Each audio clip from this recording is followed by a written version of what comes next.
대기업 다니는 작은 며느리에게는 집문서를 주고 가난하고 가진 것 없는 저한테는 10,000원짜리 한 장만 남기고 어머니는 떠나셨습니다.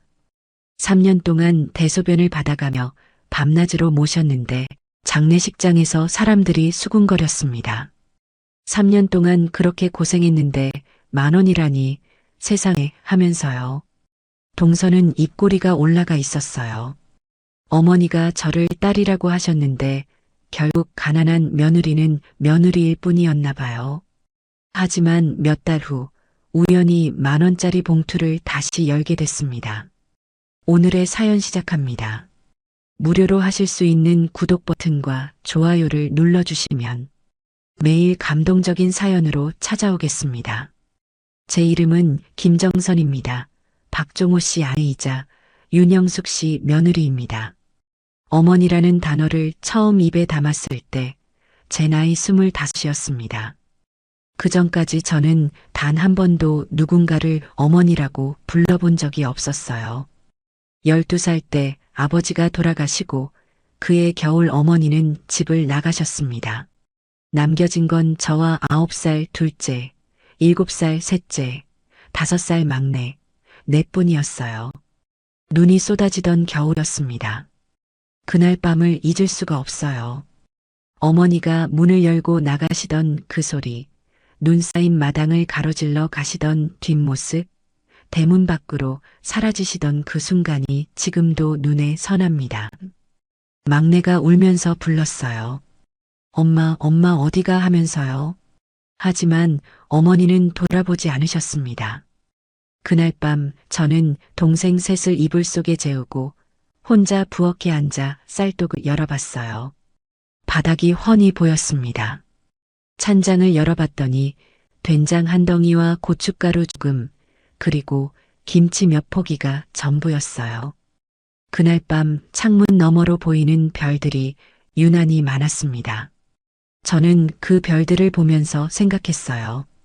이제 내가 이 아이들 엄마가 되어야겠구나. 내가 이 아이들을 키워야겠구나 하고요. 다음 날부터 저는 학교에 가지 않았습니다. 선생님이 집까지 찾아오셨어요. 정선아, 학교 나와야지, 공부해야지 하시면서요. 하지만 저는 고개를 저었습니다. 선생님, 저는 동생들 돌봐야 해요. 학교 못 가요. 하고 말했어요. 선생님 눈에 눈물이 고이는 게 보였지만 저는 돌아서서 집 안으로 들어왔습니다. 매일 새벽이면 일어나 마을 우물로 갔어요. 두레박으로 물을 길어 올리는데 겨울 새벽 공기가 너무 차가워서 손이 얼얼했습니다. 물동이를 이고 집으로 오는 길, 눈 쌓인 좁은 길을 걸으면 발이 시렸지만 그래도 걸었어요. 집에 와서 아궁이에 불을 지폈습니다. 연탄을 살 돈이 없어서 산에서 주워온 나뭇가지로 불을 피웠어요. 물을 끓이고 쌀을 씻어 밥을 지었습니다. 쌀이 얼마 없어서 물을 많이 부어 죽처럼 만들었어요. 그래야 동생들이 배불리 먹을 수 있었거든요. 동생들이 일어나면 죽을 떠먹였습니다. 언니, 배고파. 막내가 칭얼거리면 제 밥그릇에 있던 걸 더 떠주곤 했어요. 동생들 학교 보내고 나면 저는 동네 일을 거들러 다녔습니다. 김씨 아주머니네 가서 빨래를 하면 쌀 한 대를 주셨고 민주 아주머니네 마당 쓸면 감자 몇 개를 주셨어요. 가을이 되면 김장철이 왔습니다. 마을 전체가 김장 준비로 바빴어요. 저는 집집마다 돌아다니며 김장을 거들었습니다. 배추를 씻고 소금에 절이고 양념 버무리는 일을 했어요. 찬물에 손을 담그고 배추를 씻다 보면 손가락 끝이 저려왔지만 꾹 참았습니다. 저녁 무렵이 되면 아주머니들이 말했어요. 정선아, 고생했다. 이거 가져가거라 하면서 쌀 한 마리나 김치 한 보시기를 주셨습니다. 그 쌀로 한 달을 버텼어요. 겨울은 더 혹독했습니다. 연탄을 살 돈이 없어서 산에 나무를 하러 갔어요. 눈 쌓인 산길을 혼자 걸어 올라가면 발자국만 소복이 쌓였습니다. 얼어붙은 나뭇가지를 꺾어지게 지고 내려오는데 어깨가 끊어질 것 같았어요. 어느 날은 눈길에 미끄러져 나무를 다 쏟아버린 적도 있었습니다. 그때 저는 그 자리에 주저앉아 울었어요. 소리내지 않고 입술을 깨물며 울었습니다. 하지만 울어서 뭐가 달라지나요? 저는 눈물을 닦고 다시 일어나 나무를 주웠습니다. 그렇게 5년을 버텼어요. 동생들은 학교를 다녔고 저는 집에서 살림을 하고 일을 거들며 살았습니다. 둘째가 국민학교를 졸업하던 해봄, 저는 결심했어요. 서울로 가야겠다고요. 이대로 시골에 있으면 우리는 평생 이렇게 사는 거라는 생각이 들었습니다. 둘째한테 말했어요. 영수야, 언니가 서울 가서 돈 벌어올게. 너가 집 좀 봐줘. 셋째랑 막내 챙겨줘 하고요. 둘째가 고개를 끄덕이며 말했습니다. 언니, 걱정 마. 내가 할게 하면서도 눈에는 걱정이 가득했어요. 막내가 제 치마를 붙잡고 울었어요. 언니 가지 마. 우리 같이 살자 하면서요. 저는 막내를 안고 한참을 있었습니다. 막내 머리에서 나는 냄새, 햇볕에 말린 이불 같은 냄새가 났어요. 그 냄새를 맡으며 저는 다짐했습니다. 꼭 성공해서 돌아오겠다고, 동생들 잘 먹이고 잘 입히겠다고요. 저는 서울행 버스에 올랐습니다. 보따리 하나가 제 전 재산이었어요. 옷가지 몇 벌과 동생들 사진 한 장, 그리고 남은 쌀로 만든 주먹밥 3개가 들어있었습니다. 버스가 출발할 때 창밖을 봤어요. 동생들이 손을 흔들고 있었습니다. 셋이 나란히 서서 손을 흔드는 모습을 보는데 눈물이 났지만 돌아설 수 없었어요. 서울에 도착했을 때 저는 놀랐습니다. 사람이 이렇게 많을 수가 없었어요. 버스 터미널에서 내려 멍하니 서 있는데 사람들이 제 옆을 쏜살같이 지나쳤습니다. 모두가 어디론가 바쁘게 가고 있었어요. 차들이 빵빵거리고 상인들이 소리 지르고 매연 냄새와 음식 냄새가 뒤섞여 코를 찔렀습니다. 저는 손에 적어온 메모지를 꺼냈어요. 마을 이장님이 써주신 주소였습니다. 청계천 쪽으로 가면 공장이 많다고 거기서 일자리를 구하라고 하셨어요. 길을 물어물어 청계천으로 갔습니다. 다리 밑으로 물이 흘렀고 그 주변으로 좁은 골목길이 미로처럼 펼쳐져 있었어요. 골목 안쪽으로 들어가니 작은 공장들이 빽빽이 들어차 있었습니다. 재봉틀 돌아가는 소리, 천 자르는 소리, 사람들 말소리가 뒤섞여 시끄러웠어요. 저는 공장 몇 군데를 돌아다녔습니다. 문을 열고 들어가 물었어요. 저기 일 좀 배우고 싶은데요. 사람 뽑으세요 하고요. 어떤 곳에서는 나이가 어리다고 했고 어떤 곳에서는 경력이 없다고 했습니다. 해가 저물어갈 무렵 5번째 공장 문을 두드렸어요. 사장님이 나와서 저를 위아래로 훑어봤습니다. 재봉틀 다룰 줄 아냐 하고 물었어요.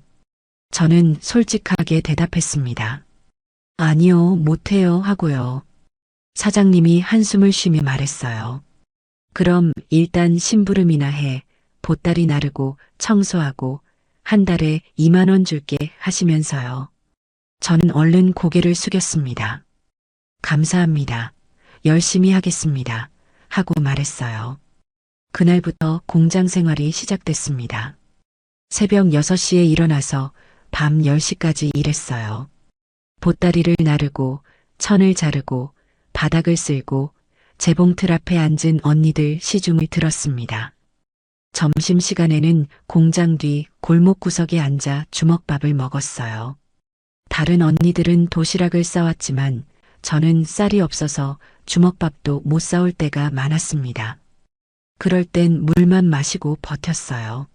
한 달 후 첫 월급을 받았습니다. 사장님이 봉투를 주시면서 말했어요. 수고했어 하고요. 저는 그 봉투를 받아들고 공장 밖으로 나왔습니다. 골목길 구석에 서서 봉투를 열어봤어요. 제 손으로 번 첫 돈이었어요. 저는 그 돈을 보면서 눈물이 났습니다. 이 돈으로 월세방을 얻고 동생들한테 붙일 수 있겠구나 싶었거든요. 그날 저는 청계천 다리 위에 서서 한참을 물을 내려다봤습니다. 물이 흘러가는 걸 보면서 생각했어요. 나도 저 물처럼 흘러가는 건가, 어디로 가는 건가 하고요. 그렇게 2년을 일했습니다. 공장 일은 고됐지만 시골에서 혼자 동생들 키울 때보다는 나았어요. 적어도 월말이면 돈이 손에 쥐어졌고 그 돈으로 쌀을 사서 동생들한테 붙일 수 있었으니까요. 어느 해 봄 공장이 문을 닫았습니다. 사장님이 빚을 못 갚아서 야반도주를 했어요. 저는 밀린 월급도 받지 못한 채 길거리에 나앉았습니다. 또다시 일자리를 찾아 헤맸어요. 이번에는 명동 쪽 작은 중국집에서 설거지 일을 하게 됐습니다. 주인 아주머니는 성격이 까칠했지만 밥은 먹여줬어요. 하루 세 끼 짜장면과 짬뽕을 먹을 수 있다는 게 그렇게 좋을 수가 없었습니다. 그 식당에서 일한 지 6개월쯤 됐을 때였어요. 점심시간이 지나고 설거지를 하고 있는데 주인 아주머니가 저를 불렀습니다. 정선아, 잠깐 나와봐 하시면서요. 나가보니 한 남자분이 서 계셨어요. 20대 후반쯤 돼 보이는 키가 크고 어깨가 넓은 분이었습니다. 얼굴은 햇볕에 그을렸고 손은 거칠어 보였어요. 주인 아주머니가 말했습니다. 이 사람이 우리 가게 단골인데 너 한번 만나볼래? 하면서 웃으셨어요. 저는 깜짝 놀라 아주머니를 쳐다봤습니다. 아주머니가 작게 웃으며 말했어요. 이 사람 괜찮아. 착하고 성실해. 너 혼자 사는 거 내가 알잖아. 이 사람도 혼자야. 한번 만나봐 하시면서 저를 밀었어요. 그분이 조심스럽게 입을 열었습니다. 저는 박종호라고 합니다. 하고 낮은 목소리로 말했어요. 목소리가 차분하고 묵직했습니다. 저는 얼굴이 빨개져서 고개를 숙였어요. 그분이 다시 말했습니다. 제가 실례를 했습니다. 괜찮으시면 차나 한잔 하실까요? 하면서 조심스럽게 물었어요. 저는 주인 아주머니를 힐끗 쳐다봤습니다. 아주머니가 손을 휘휘 저으며 말했어요. 오늘 설거지는 내가 할게. 가서 이야기 좀 나눠봐 하시면서 웃으셨어요. 그렇게 저는 그분과 다방에 앉게 됐습니다. 낡은 의자에 마주 앉아 커피를 시켰어요. 커피가 나왔는데 손이 떨려서 잔을 들 수가 없었습니다. 그분이 먼저 말을 꺼냈어요. 아주머니한테 들었습니다. 고향이 시골이시라면서요. 하고 조심스럽게 물었습니다. 저는 고개를 끄덕였어요. 그분이 또 말했습니다. 저도 시골 출신입니다. 충청도 작은 마을에서 왔어요. 하면서 잠시 멈췄다가 말을 이었어요. 저도 형제가 둘인데 제가 맞이에요. 아버지가 일찍 돌아가셔서 제가 동생 뒷바라지를 했습니다. 하면서 씁쓸하게 웃었어요. 그 말을 듣는 순간 저는 그분을 쳐다봤습니다. 그분 눈빛이 저와 닮아 있었어요. 고생한 사람의 눈빛, 혼자 버텨온 사람의 눈빛이었습니다. 저도 입 열었어요. 저도 동생이 셋 있어요. 부모님이 안 계셔서 제가 키웠어요. 하고 말했습니다. 그분이 놀란 눈으로 저를 쳐다봤어요. 그러시고는 조용히 말했습니다. 고생 많으셨겠습니다. 하면서 진심이 담긴 목소리로요. 그 말 한마디에 제 눈에 눈물이 핑 돌았어요.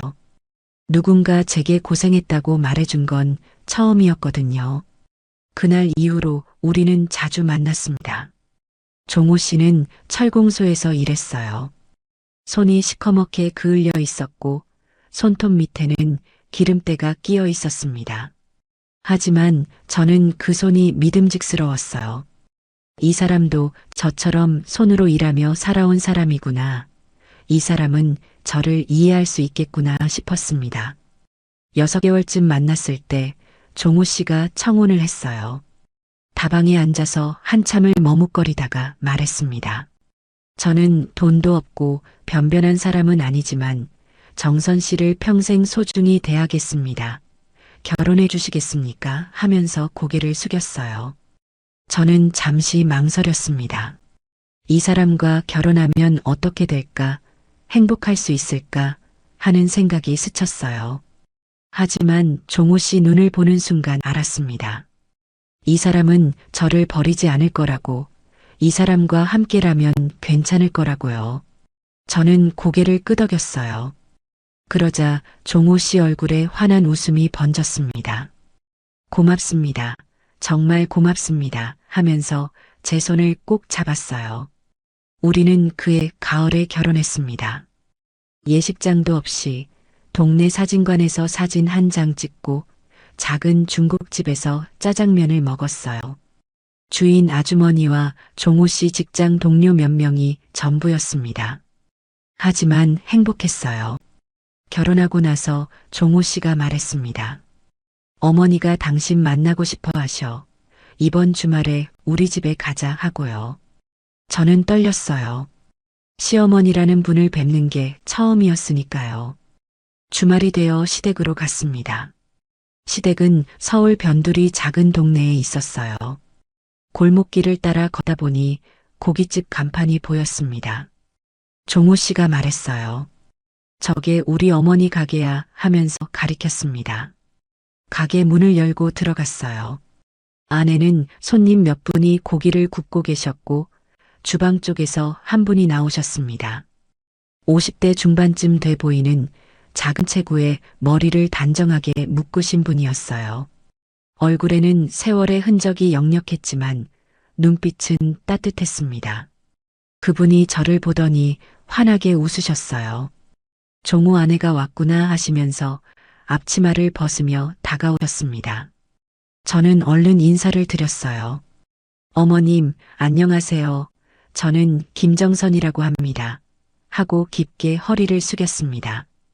시어머니가 제 손을 꼭 잡으셔서요. 손이 따뜻하고 부드러웠습니다. 그분이 제 얼굴을 찬찬히 보시더니 말씀하셨습니다. 고생한 게 얼굴에 다 써있네. 손도 참 거칠고 우리 정선이 많이 힘들었구나 하시면서 제 손을 쓰다듬으셨어요. 그리고 말을 이으셨습니다. 이제 편히 살아. 내가 딸처럼 아낄게. 우리 집은 가난하지만 정은 많단다.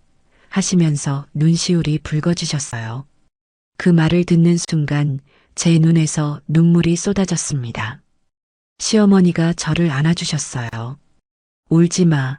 이제 괜찮아. 하시면서 제 등을 토닥여 주셨습니다. 그날 시어머니는 저를 위해 갈비를 구워주셨어요. 제 앞에 고기를 수북이 올려놓으시며 말씀하셨습니다. 많이 먹어. 너무 마른 것 같다. 살 좀 쪄야지 하시면서 계속 고기를 구워주셨어요. 저는 그 고기를 먹으면서 눈물을 흘렸습니다. 이렇게 따뜻한 대접을 받아본 게 얼마만인가 싶었어요. 그날 밤 집으로 돌아오는 길 종호 씨가 말했습니다. 어머니가 당신 마음에 들어 하셨어. 딸 같다고 하시더라 하면서 제 손을 꼭 잡았어요. 저도 말했습니다. 어머님이 참 좋으셔 하고요. 종호 씨가 웃으며 대답했어요. 우리 어머니 고생 많이 하신 분이야. 그래서 당신 마음을 아실 거야 하면서요. 그날 밤 저는 오랜만에 편히 잠들었습니다. 꿈속에서 시어머니가 제 손을 잡고 웃으셨어요. 정선아, 이제 우리 딸이야 하시는 목소리가 들리는 것 같았습니다. 저는 꿈속에서 대답했어요. 네, 어머니, 저도 어머니 딸이 되고 싶어요 하고요. 그날 이후 제 인생에 봄이 왔습니다. 처음으로 가족이라는 온기를 느꼈고 처음으로 어머니라는 존재를 가졌어요. 그리고 저는 생각했습니다. 이제 정말 새로운 삶이 시작되는구나 하고요. 저는 윤영숙입니다. 종호와 진우 두 아들의 어머니이고 지금은 큰 며느리 정선이의 시어머니죠. 정선이를 처음 봤을 때 그의 얼굴에서 제 젊은 시절이 보였어요. 고생한 티가 역력했거든요. 손톱 밑에 낀 때, 거칠어진 손등, 어깨에 밴 굽은 자세, 그리고 무엇보다 눈빛이요. 외롭게 싸워온 사람의 눈빛이었습니다. 그래서 저는 그 애를 보는 순간 알았어요. 아, 이 애도 나처럼 혼자 버텨왔구나 하고요. 오늘은 왜 제가 정선이를 그토록 아끼게 됐는지 그 이유를 말하려고 합니다. 그러려면 제 이야기부터 해야겠어요. 그날을 잊을 수가 없습니다. 남편이 공사장에서 떨어졌다는 소식을 들었어요. 병원 응급실 복도에 앉아 기다리는데 의사 선생님이 나와서 고개를 저으셨습니다. 그 순간 제 눈앞이 캄캄해졌어요. 26살 저는 그렇게 과부가 됐습니다. 7살 종호와 5살 진우를 데리고 홀로 남겨졌어요. 장례를 치르고 나니 손에 남은 게 아무것도 없었습니다. 빚만 30만 원이 생겼어요. 그때 30만 원이면 어마어마한 돈이었습니다. 새빵 월세는 석 달째 밀려 있었고 쌀독은 바닥이었어요. 장례 끝나고 집에 돌아온 날 밤 저는 부엌에 앉아 한참을 멍하니 있었습니다. 두 아들은 작은 방에서 잠들어 있었어요. 종호가 자다가 뒤척이는 소리, 진우가 코 고는 소리가 들렸습니다. 그 소리를 듣는데 갑자기 눈물이 쏟아졌어요. 이제 어떻게 하지? 이 애들을 어떻게 키우지? 하는 생각뿐이었습니다. 한참을 울다가 문득 정신이 들었어요. 울어서 뭐가 달라지나, 내가 이러고 있으면 애들은 누가 먹여 살리나 하는 생각이 들더라고요.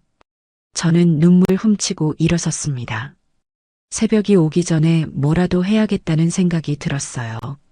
며칠 후 저는 동네 시장으로 갔습니다. 시장은 벌써 사람들로 북적거리고 있었어요. 생선 파는 아저씨 목소리, 채소 파는 아주머니들 흥정소리, 지게에 짐진 아저씨들 발걸음 소리, 그 모든 소리가 뒤섞여 아침 시장을 깨우고 있었습니다. 저는 시장 입구에서 떡볶이 장사하는 이씨 아주머니를 찾아갔어요. 남편 장례 때 조의금 갖고 오셨던 분이었습니다. 이씨 아주머니는 수레 앞에서 떡을 썰고 계셨어요. 아주머니 하고 제가 불렀을 때 그분이 고개를 들었습니다. 어머, 영숙이 아니가 어째 이른 아침부터 하시더라고요. 저는 그분 앞에 섰습니다. 손을 꼭 쥐고 떨리는 목소리로 말했어요. 아주머니, 저 좀 도와주세요. 저도 장사 좀 배우고 싶어요. 하고요. 이씨 아주머니가 칼을 내려놓으시더니 저를 쳐다봤습니다. 그분 눈에 연민이 어렸어요. 영수가 장사가 쉬운 줄 아나 하시면서도 한숨을 쉬셨습니다. 하지만 저는 포기할 수 없었어요. 아주머니, 제발요, 애들 둘 키워야 해요. 뭐라도 해야 하는데 할 줄 아는 게 없어요. 하고 말했습니다.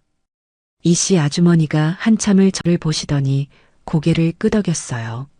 그래, 알았어. 내일부터 나 따라다녀. 가르쳐 줄게 하시면서요.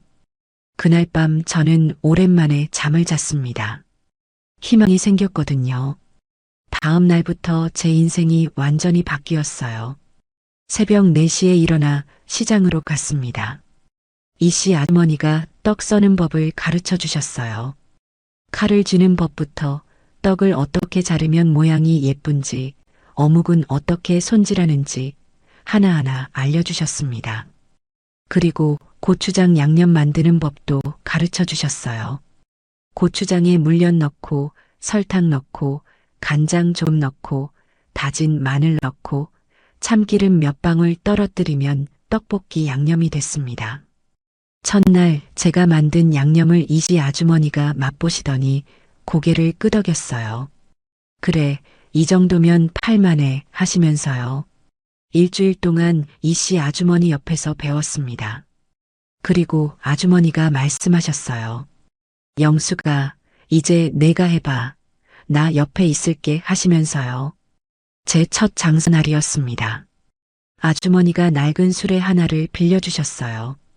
그 수레에 떡, 어묵, 양념, 냄비, 연탄, 그릇을 실었습니다. 수레를 끌고 학교 앞으로 갔어요. 학교 정문 옆 길가에 자리를 잡았습니다. 연탄을 피우는데 손이 떨렸어요. 성냥불을 몇 번이나 꺼뜨렸는지 몰라요. 겨우 연탄에 불을 붙이고 그 위에 냄비를 올려놓았습니다. 떡볶이 국물이 보글보글 끓기 시작했어요. 빨간 국물에서 김이 모락모락 피어올랐습니다. 그 냄새가 퍼지니까 학생들이 하나둘 모여들기 시작했어요. 아줌마, 떡볶이 얼마예요? 한 학생이 물었습니다. 저는 떨리는 목소리로 대답했어요. 한 접시에 50원이에요.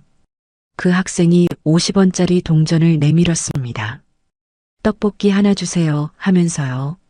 저는 그 동전을 받으면서 가슴이 뛰었어요. 제 손으로 번 첫 돈이었습니다. 떡볶이를 접시에 담아주는데 손이 떨려서 떡이 흔들렸어요. 학생이 떡볶이를 받아들고 한 입 먹더니 말했습니다. 맛있는데요 하면서요. 그 말 한마디에 제 눈에 눈물이 핑 돌았어요. 그날 저는 떡볶이 30접시를 팔았습니다. 집에 돌아와서 그 돈을 세는데 눈물이 났습니다. 이 돈으로 쌀을 사고 애들 밥을 해줄 수 있겠구나 싶었거든요. 그날 밤 저는 종우와 진우를 안고 말했어요. 엄마가 이제 돈 벌어 걱정하지 마 하고요. 종우가 저를 올려다보며 말했습니다. 엄마 고생했어 하면서요. 7살 아이가 엄마한테 고생했다고 하다니요.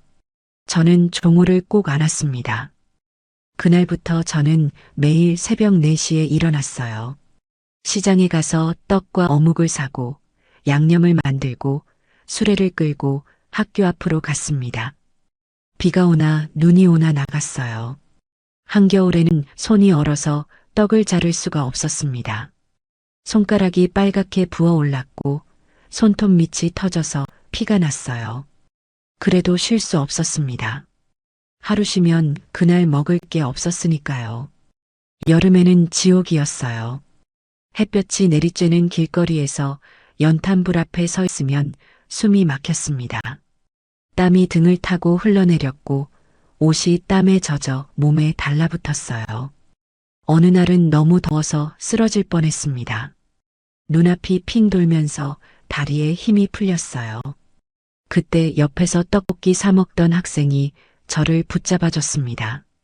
아줌마 괜찮으세요 하면서요. 저는 겨우 정신을 차리고 고개를 끄덕였어요. 괜찮아, 고맙다 하고요. 하지만 괜찮지 않았습니다. 집에 가면 쓰러져서 1시간씩 자야 했어요. 그래도 저녁에는 일어나서 애들 밥을 해야 했습니다. 그렇게 몇 년이 흘렀어요.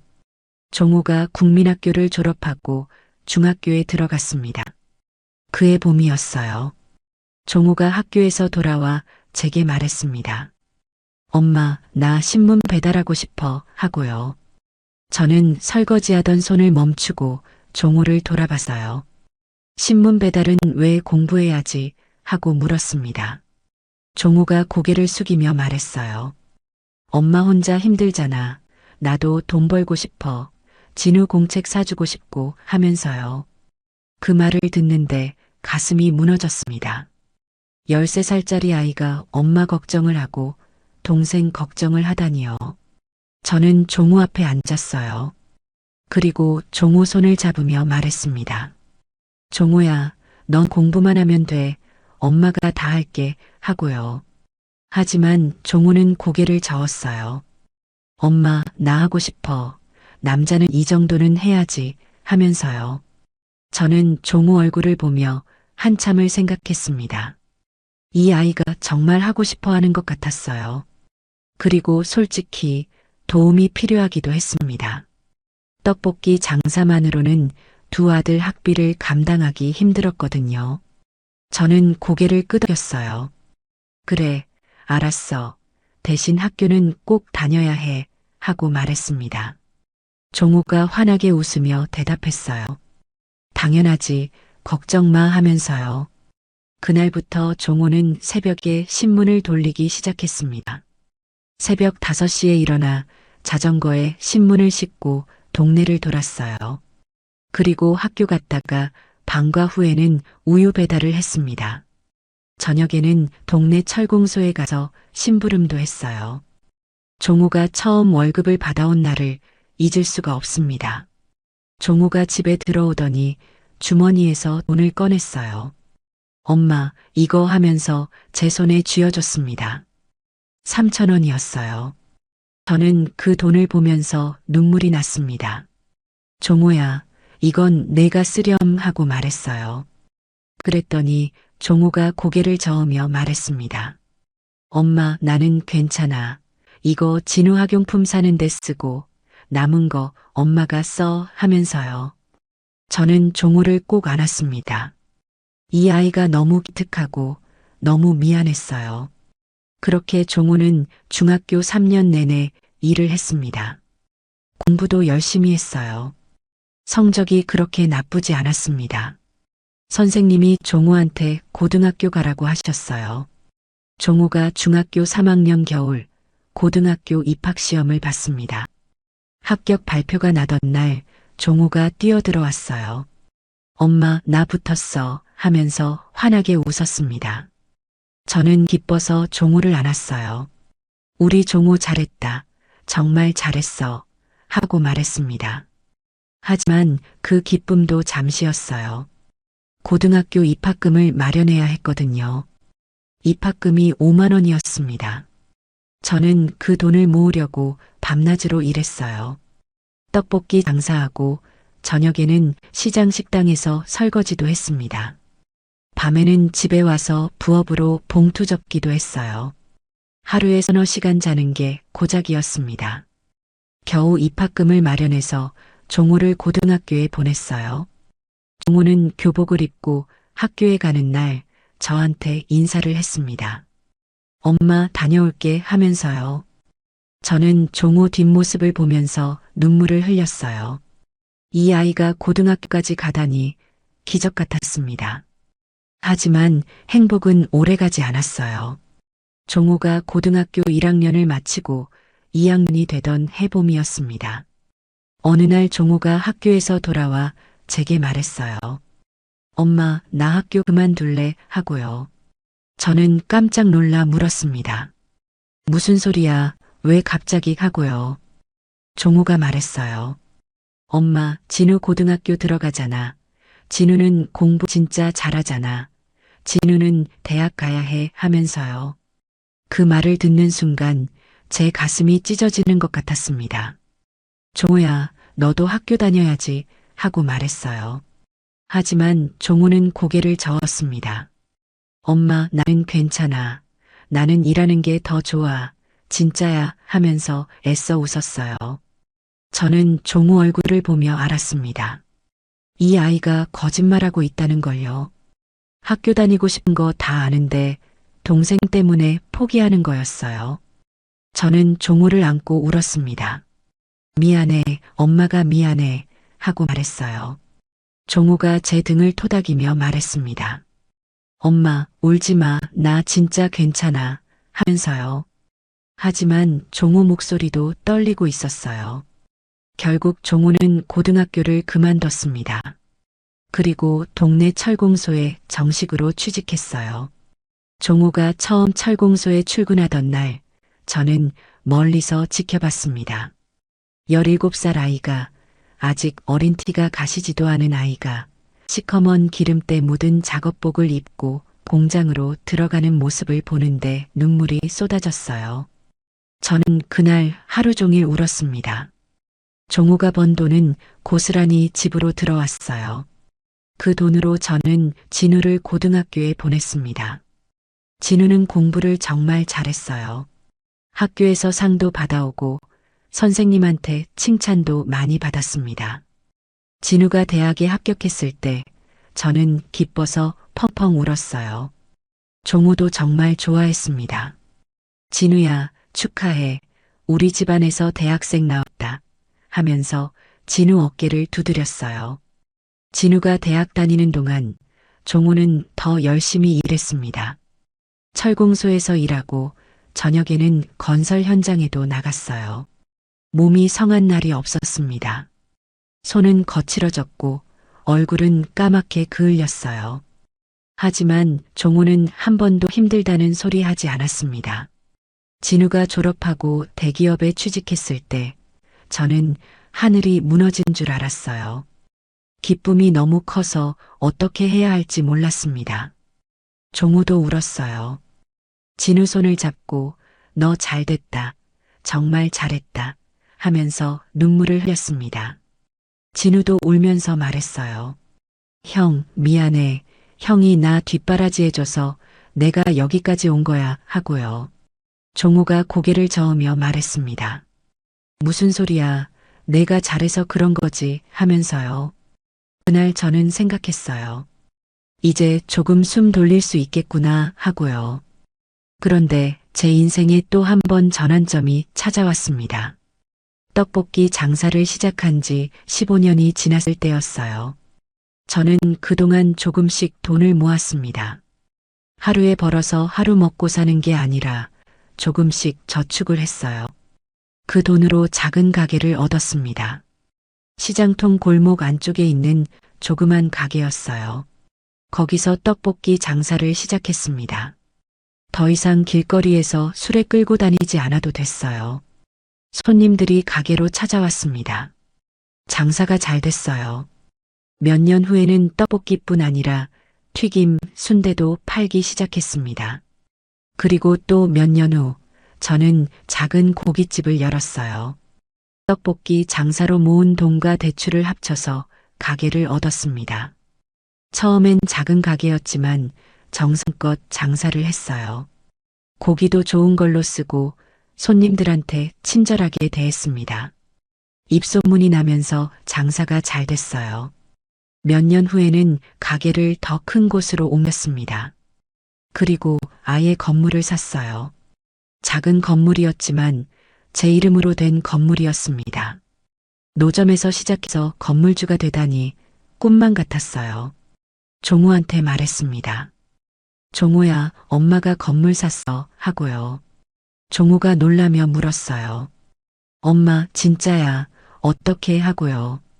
저는 웃으며 대답했습니다. 조금씩 모았지. 내가 일하면서 도와줘서 가능했어 하고요.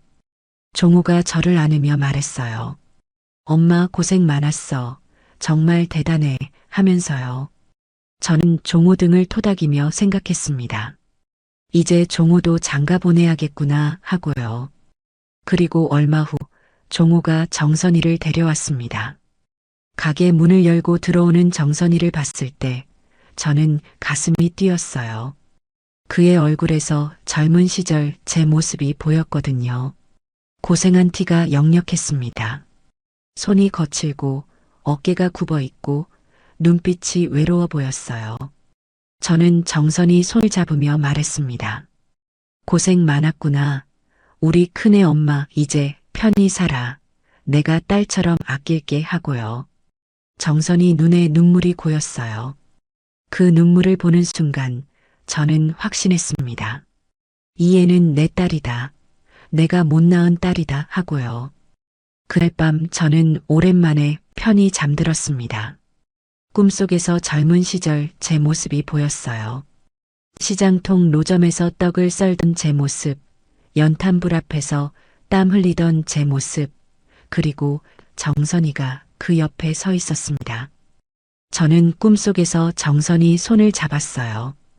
그리고 말했습니다. 이제 괜찮아. 우리 이제 괜찮아 하고요. 손톱이 참 예쁘시네요. 그 말을 처음 들었을 때 저는 제 손을 내려다봤습니다. 거칠고 주름진 제 손과 앞에 앉은 여자의 매끈하고 하얀 손이 대조됐어요. 가을이었습니다. 시동생 진우가 여자를 데려왔어요. 상견례 자리였습니다. 시어머니 고깃집에서 만났어요. 제가 아침부터 가게에 가서 상을 차렸습니다. 갈비 구워놓고 잡채 만들고 김치찌개 끓이고 나물 무치고 상을 정성껏 준비했어요. 시어머니가 제 옆에서 말씀하셨습니다.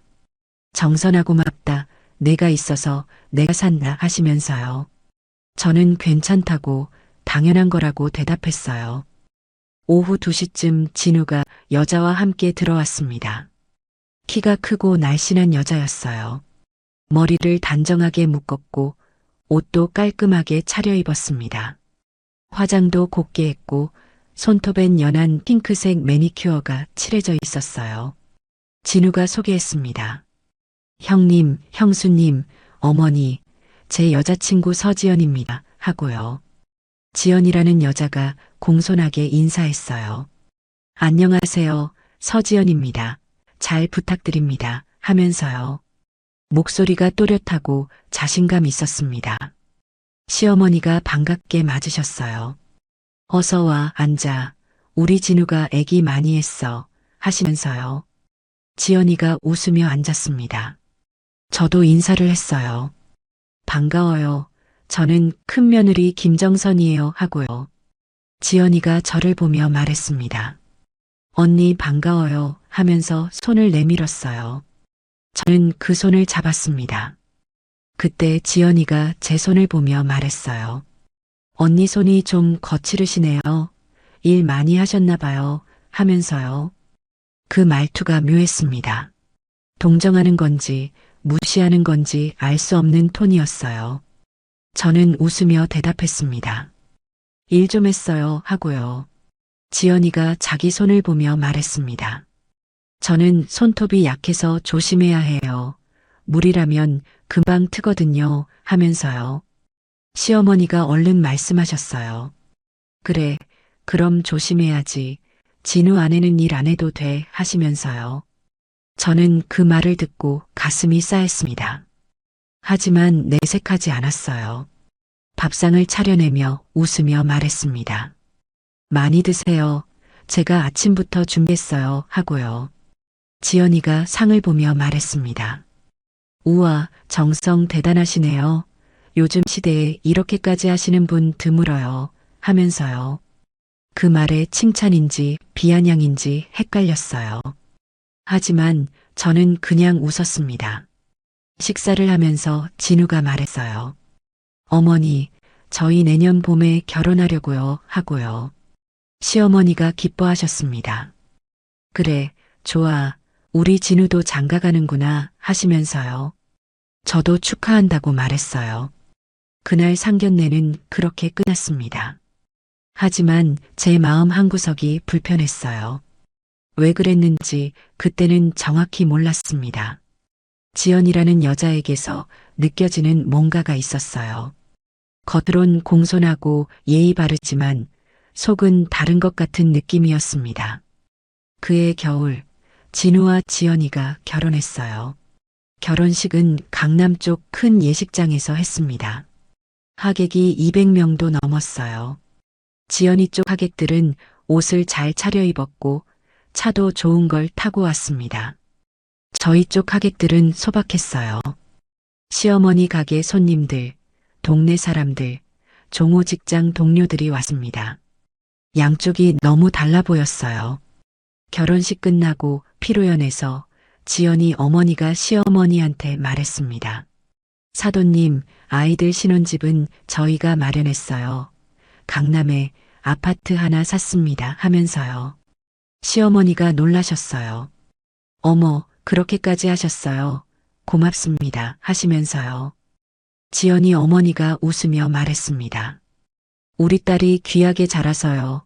좋은 데서 살아야 해요. 하면서요. 그 말에 묘한 우월감이 묻어 있었습니다. 저는 옆에서 듣고 있다가 고개를 숙였어요. 우리는 종우 월급 모아서 겨우 전세 얻어 사는데 진우 부부는 강남 아파트를 샀다니요. 시어머니가 제 손을 슬쩍 잡으셨습니다. 그 손길에 위로가 담겨 있었어요. 결혼 후 몇 달이 지났을 때 추석이 다가왔습니다. 명절 일주일 전부터 저는 준비를 시작했어요. 시장에 가서 과일을 사고 나물 다듬고 전 부칠 준비를 했습니다. 시어머니한테 전화를 드렸어요. 어머니, 명절 음식 제가 준비할게요. 하고요. 시어머니가 말씀하셨습니다. 정선아 고맙다. 그런데 동서한테도 물어봐. 같이 준비하자고 하시면서요. 저는 지연이한테 전화를 했습니다. 동서, 명절 준비 같이 할까요? 하고 물었어요. 지연이가 대답했습니다. 언니, 저는 요즘 일이 바빠서요. 언니가 해주시면 안 될까요? 하면서요. 전화 너머로 TV 소리가 들렸어요. 바쁜 것 같지 않았습니다. 하지만 저는 그냥 말했어요. 알았어. 내가 할게 하고요. 추석 전날 저는 하루 종일 부엌에서 일했습니다. 전을 부치고 나물을 무치고 잡채를 만들고 탕을 끓였어요. 손이 기름에 댄 것도 모르고 일했습니다. 저녁 6시쯤 종호가 퇴근해서 들어왔어요.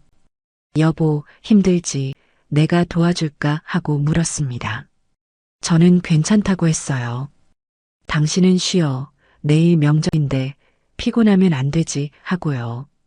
그날 밤 12시가 넘어서야 준비가 끝났습니다. 다음 날 추석 아침, 저는 새벽 5시에 일어나 시댁으로 갔어요. 시어머니 댁에서 차례를 지내기로 했거든요. 음식을 옮기고 상을 차리고 차례 준비를 했습니다. 9시쯤 진우 부부가 왔어요. 지연이는 깔끔한 한복을 입고 왔습니다. 화장도 예쁘게 하고 머리도 단정하게 묶었어요. 저는 앞치마를 두르고 부엌에서 나왔습니다. 왔어요 하고 인사했어요. 지연이가 웃으며 대답했습니다. 언니 고생 많으시네요 하면서요. 그리고 거실로 가서 앉았습니다. 저는 다시 부엌으로 들어가 음식을 데웠어요. 차례를 지내고 나서 식사를 했습니다. 다들 제가 만든 음식을 맛있게 먹었어요. 시어머니가 말씀하셨습니다. 큰애 엄마 덕분에 잘 먹었다. 고맙다 하시면서요. 저는 괜찮다고 웃으며 대답했어요. 식사 후 설거지를 하는데 지연이가 거실에서 TV를 보고 있었습니다. 저는 설거지를 하면서 생각했어요. 같이 하면 좋을 텐데 하고요. 하지만 말은 안 했습니다.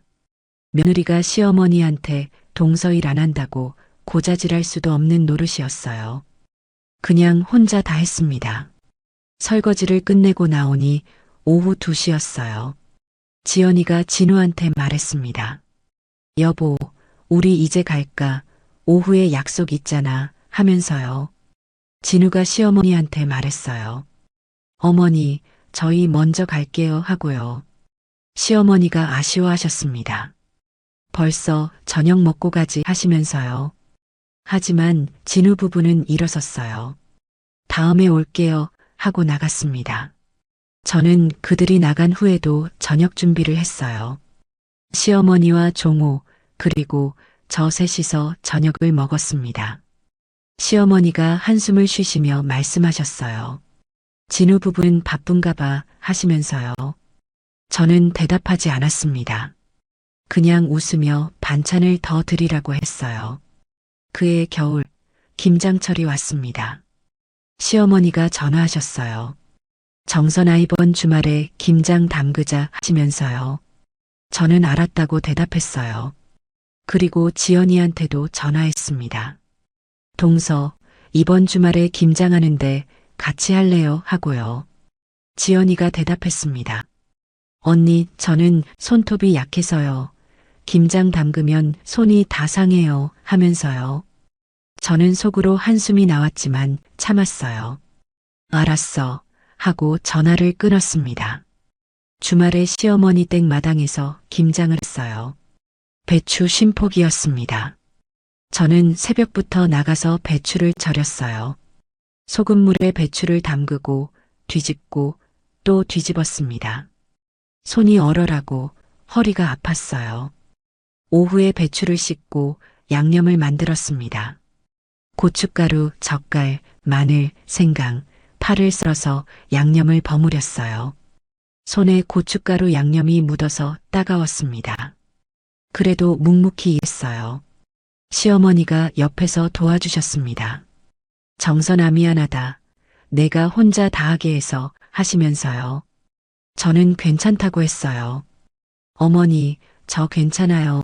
이 정도는 해야죠 하고요. 저녁 무렵 김장이 끝났습니다. 쉼포기를 다 담갔어요.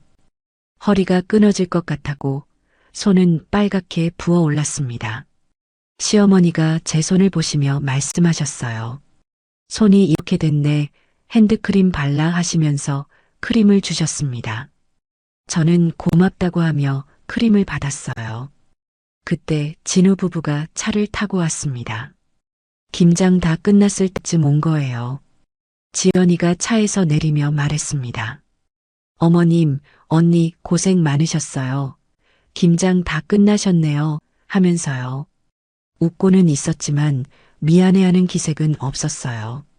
시어머니가 말씀하셨습니다. 그래, 다 끝났어.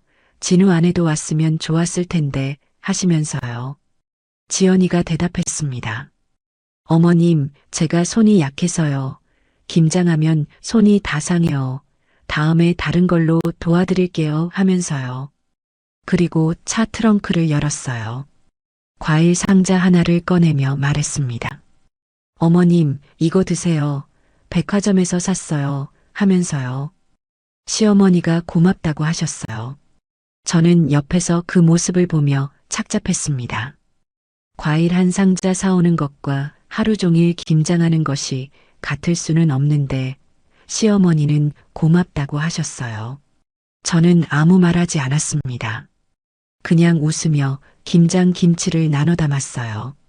진우 부부 차 트렁크에도 김치를 실었습니다. 지연이가 말했습니다. 언니 고마워요. 언니가 담근 김치 맛있어요. 하면서요. 저는 웃으며 대답했어요. 맛있게 먹어 하고요. 진우 부부는 김치만 받아서 갔습니다. 저는 그들이 가는 차를 보며 한숨을 쉬었어요. 종호가 제 옆에 왔습니다. 여보, 속상하지? 하고 물었어요. 저는 고개를 저었습니다. 아니야, 괜찮아. 하고 대답했어요. 하지만 괜찮지 않았어요.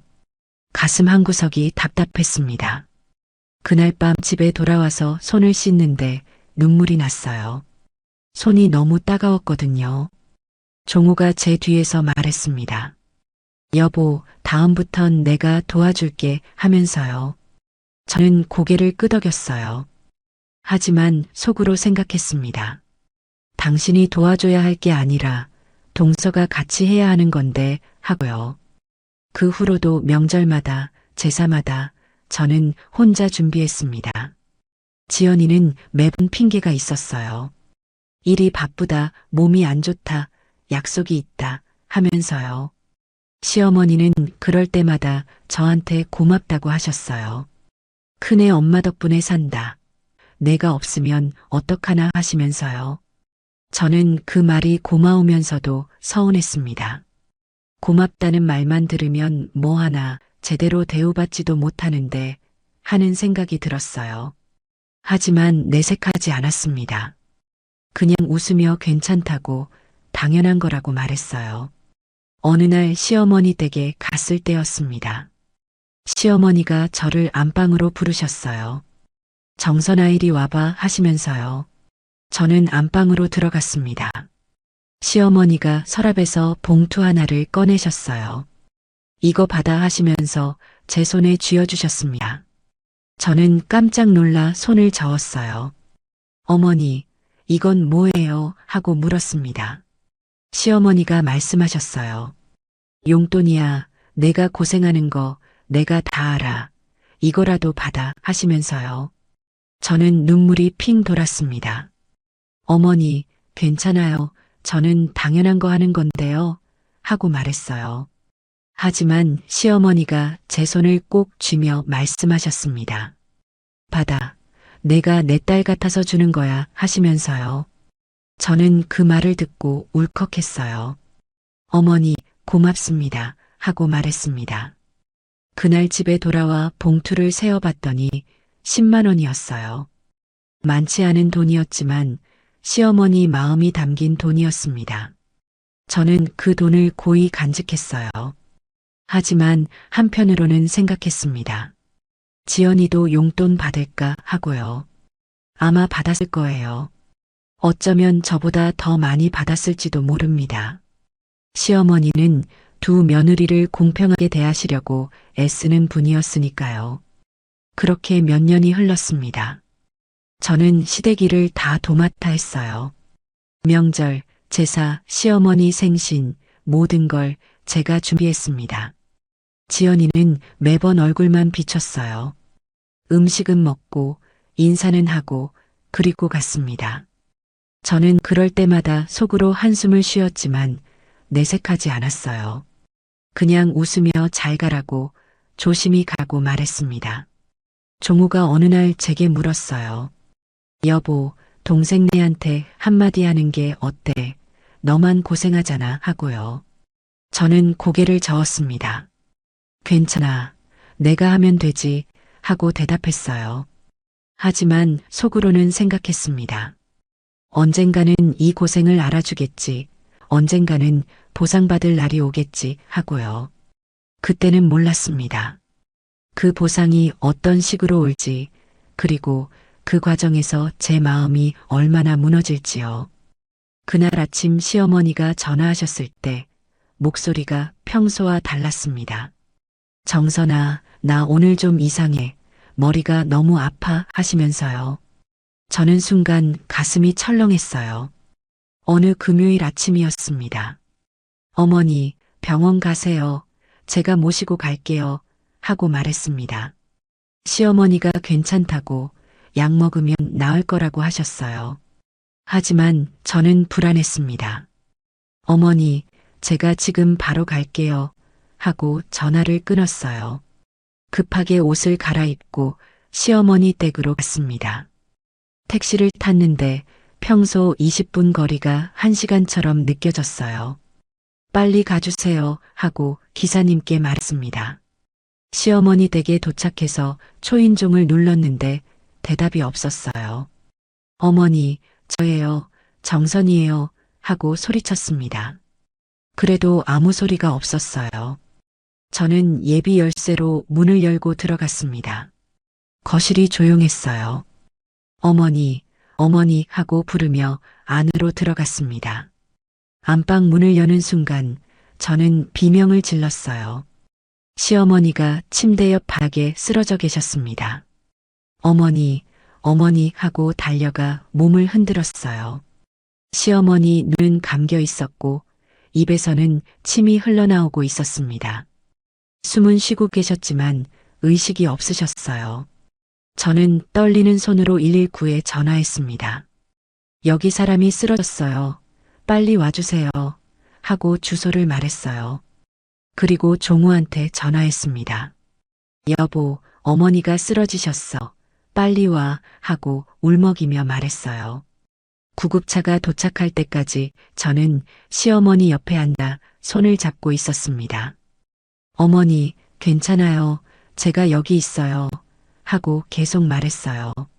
시어머니는 대답이 없으셨지만 저는 계속 말했습니다. 구급대원들이 왔을 때 시어머니를 들것에 실었어요.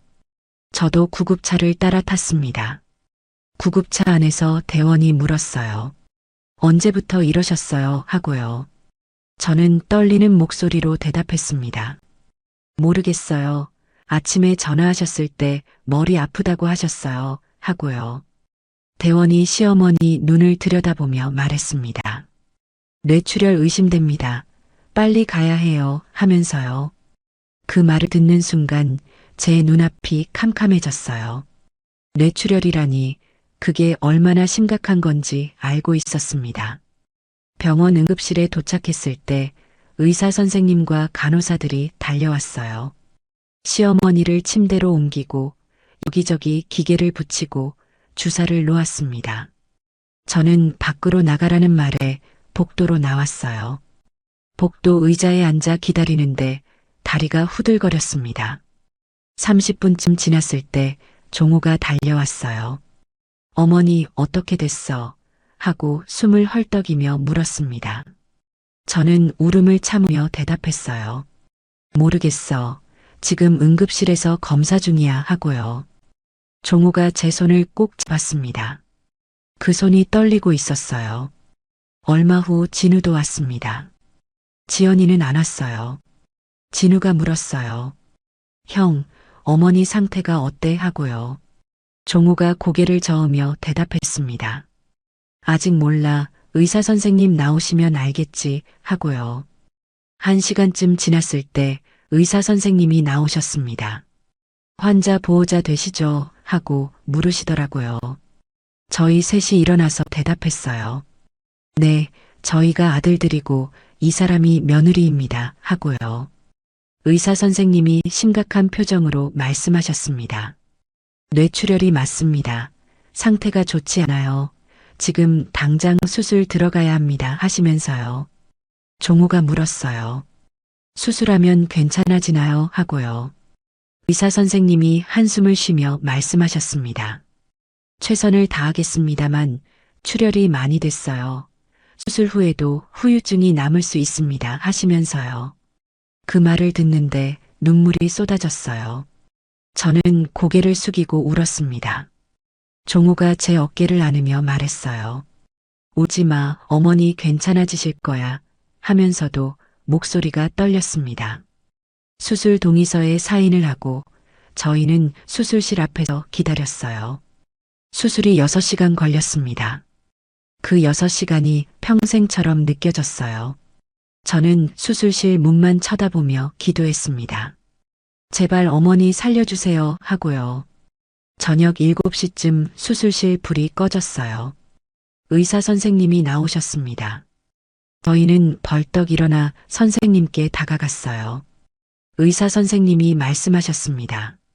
수술은 성공했습니다. 하시면서요. 저는 안도의 한숨을 쉬었어요.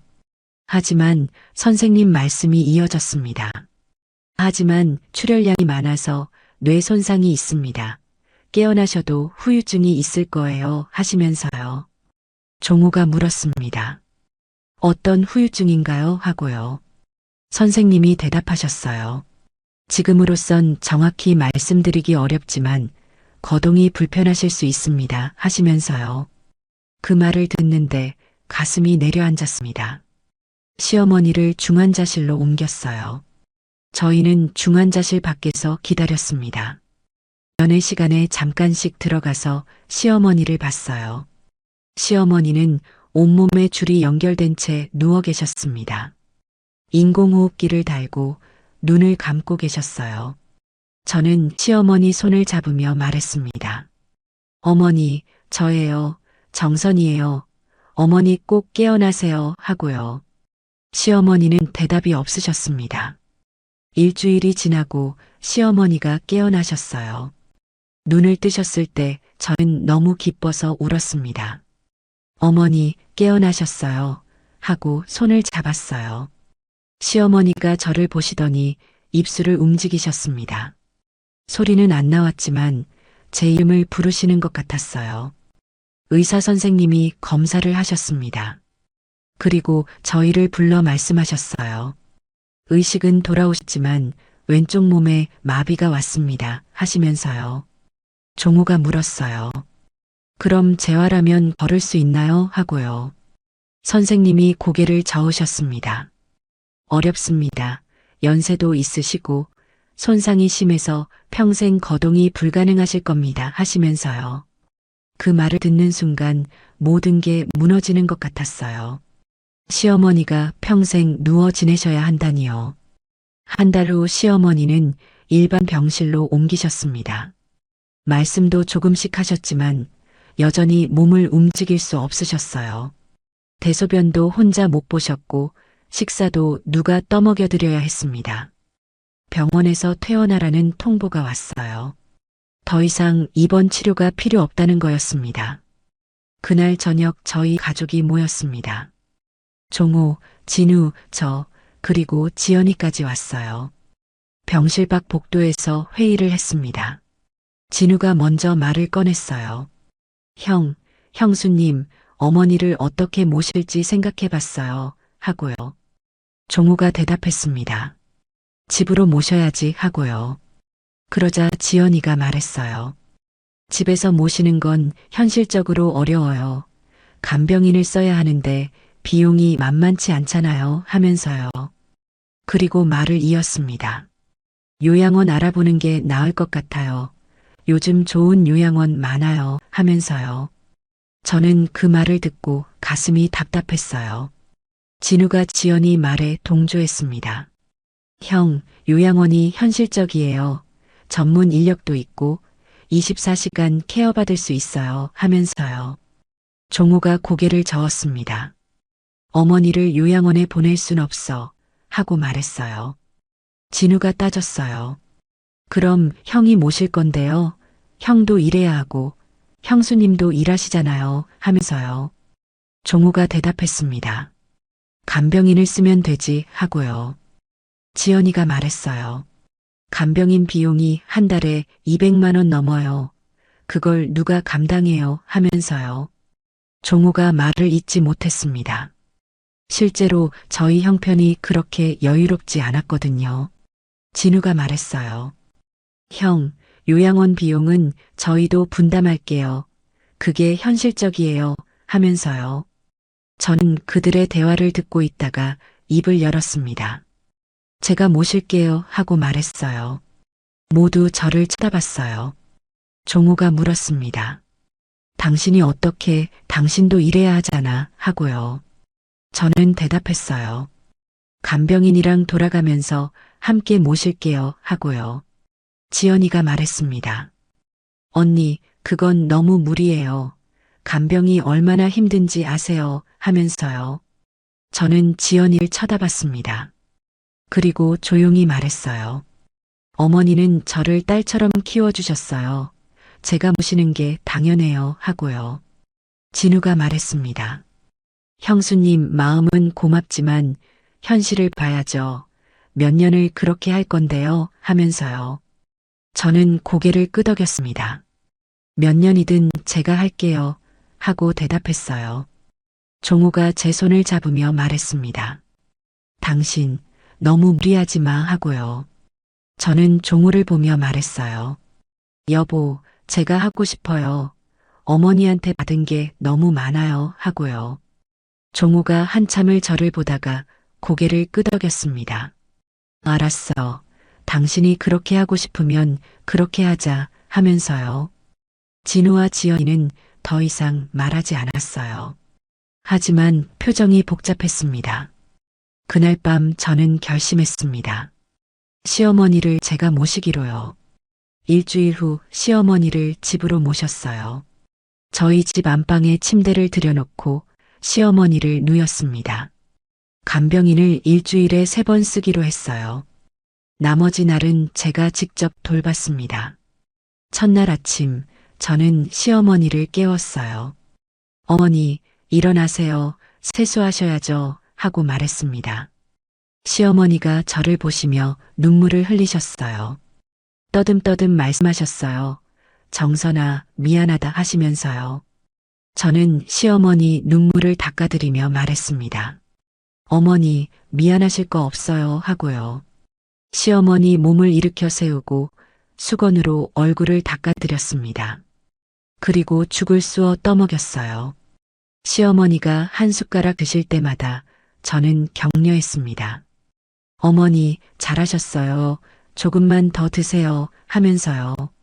점심 준비를 하고 시어머니 몸을 닦아드리고 기저귀를 갈아드렸습니다. 저녁에는 종호가 퇴근해서 도와줬어요. 하지만 대부분은 제가 혼자 했습니다. 밤에 시어머니가 몸이 불편하다고 하시면 일어나서 자세를 바꿔드렸어요. 2~3시간마다 깨서 시어머니를 돌봤습니다. 일주일이 지나자 몸이 천근만근처럼 무거웠어요. 허리도 아프고 손목도 아팠습니다. 하지만 참았어요. 어머니를 위해서라면 이 정도는 할 수 있다고 생각했습니다. 한 달쯤 지났을 때 간병인이 그만두겠다고 했어요. 환자 상태가 생각보다 안 좋아서 못하겠다는 거였습니다. 저는 다른 간병인을 구했지만 그 사람도 한 달 만에 그만뒀어요. 결국 저 혼자 시어머니를 돌보게 됐습니다. 어느 날 시어머니가 의식이 또렷하실 때 제 손을 잡으셨어요. 정선아 하고 부르셨습니다. 저는 시어머니 손을 잡으며 대답했어요. 네, 어머니 하고요. 시어머니가 말씀하셨습니다. 고맙다. 내가 없었으면 어떻게 했을까 하시면서 눈물을 흘리셨어요. 저도 눈물이 났습니다. 어머니, 당연한 거예요. 하고 말했어요. 시어머니가 제 손을 꼭 쥐며 말씀하셨습니다. 정선아, 넌 내 딸이야. 진짜 딸이야 하시면서요. 그 말을 듣는데 가슴이 벅찼습니다. 네, 어머니, 저도 어머니가 친어머니 같아요. 하고 대답했어요. 그날 밤 저는 생각했습니다. 3년이든 5년이든 제가 어머니를 끝까지 모시겠다고요. 그게 제 도리이고 제가 해야 할 일이라고 생각했습니다. 그날부터 저의 진짜 간병 생활이 시작됐어요. 어머니 손이 차가워지는 걸 느꼈을 때 저는 알았습니다. 이제 정말 끝이구나 하고요. 시어머니가 숨을 거두셨습니다. 그날 밤 시어머니 호흡이 거칠어지셨어요. 새벽 2시쯤 저는 시어머니 옆에 앉아 손을 잡고 있었습니다. 어머니, 제가 여기 있어요. 하고 계속 말했어요. 시어머니가 눈을 뜨셨습니다. 흐릿한 눈빛으로 저를 보시더니 입술을 움직이셨어요. 정선아 하고 부르시는 것 같았습니다. 네, 어머니, 여기 있어요. 하고 제가 대답했어요. 시어머니가 제 손을 꼭 쥐셨습니다. 그 손에 힘이 들어갔다가 서서히 풀렸어요. 그리고 마지막 숨을 내쉬셨습니다. 저는 그 순간을 알았습니다. 어머니, 어머니 하고 불렀지만 대답이 없으셨어요. 저는 시어머니를 안고 울었습니다. 종우를 깨워 말했어요. 여보, 어머니가 가셨어. 하고요. 종우도 달려와서 시어머니를 보고 주저앉았습니다. 어머니 하고 울었어요. 진우한테 전화했습니다. 진우야, 어머니 돌아가셨어. 지금 빨리 와 하고 말했어요. 1시간 후 진우 부부가 왔어요. 지연이도 왔습니다. 진우가 시어머니를 보고 무릎을 꿇으며 울었어요. 어머니 하면서요. 저는 그 모습을 보면서 묘한 감정이 들었습니다. 3년 동안 어디 있다가 이제 와서 우나 하는 생각이 스쳤어요. 하지만 아무 말 하지 않았습니다. 장례식장을 알아보고 시어머니를 모셨습니다. 3일장으로 치렀어요. 장례식장은 사람들로 북적였습니다. 시어머니 가게 손님들, 동네 사람들, 친척들이 다 왔어요. 저는 상주로 앉아 절을 받았습니다. 조의금을 받고 사람들 인사를 받고 밤새 지켰어요. 3일 동안 거의 잠을 못 잤습니다. 장례식 마지막 날 시어머니를 화장했어요. 화장터에서 시어머니를 보내면서 저는 또 울었습니다. 어머니, 편히 쉬세요. 하고 마지막 인사를 했어요. 장례가 끝나고 일주일 후였습니다. 진우가 전화했어요. 형수님, 변호사님이 저희 만나자고 하시는데 내일 시간 되세요? 하고 물었습니다. 저는 무슨 일인지 물었어요. 어머니 유언 관련된 거래요. 하고 진우가 대답했습니다. 다음 날 저희는 변호사 사무실로 갔습니다. 종호, 진우, 지연이 그리고 저 넷이서 갔어요. 변호사 정혜원이라는 분이었습니다. 60대쯤 돼 보이는 차분한 인상의 남자였어요. 변호사가 말했습니다. 고인께서 생전에 유언을 남기셨습니다. 오늘 공개하겠습니다. 하면서 봉투를 꺼냈어요. 저는 긴장했습니다. 변호사가 봉투를 뜯어 서류를 꺼냈어요. 그리고 읽기 시작했습니다. 나 윤영숙은 다음과 같이 유언합니다. 하면서요. 제 가슴이 두근거렸어요. 변호사가 계속 읽었습니다. 첫째, 내가 살던 집은 차남 박진우의 아내 서지연에게 상속한다. 하는 내용이었어요. 저는 깜짝 놀랐습니다. 지연이한테 집을 준다고요? 진우 부부는 이미 강남에 아파트가 있는데요. 변호사가 말을 이었습니다. 둘째, 장남 박종호의 아내 김정선에게는 별도의 봉투를 전달한다 하면서 작은 봉투를 제게 건넸어요. 저는 떨리는 손으로 봉투를 받았습니다. 봉투가 너무 얇았어요.